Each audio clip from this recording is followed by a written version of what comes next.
ও আরে এটা তো একটা ফুল।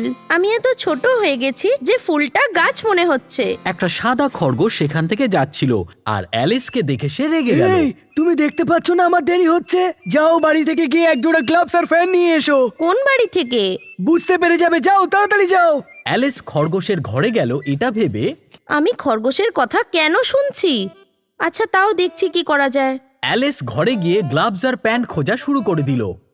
গ্লাভস আর প্যান্ট টেবিলের উপর একটা কেকের সাথে ছিল। আমি কি এটা খেয়ে দেখবো? শুধু এক কামড় খাবো। যখনই অ্যালিস কেকটা খেলো তার হাইট বাড়তেই থাকলো আর হঠাৎ তার মাথা গিয়ে ঘরের ছাদে গিয়ে ঠেকলো। আরে বাপরে, এবার আমি এখান থেকে কি করে বেরোবো? এ আবার কে আমার বাড়িতে? বাঁচাও, কেউ বাঁচাও। খরগোশ তার বন্ধুদেরকে সাহায্যের জন্য ডাকলো। আসতেই তারা ঘরের ভিতর পাথর ছুঁড়ে মারতে থাকলো। আমার বাড়ি থেকে বেরিয়ে এসো। আরে দাঁড়াও, প্রথমে পাথর ছোঁড়াটা বন্ধ করো।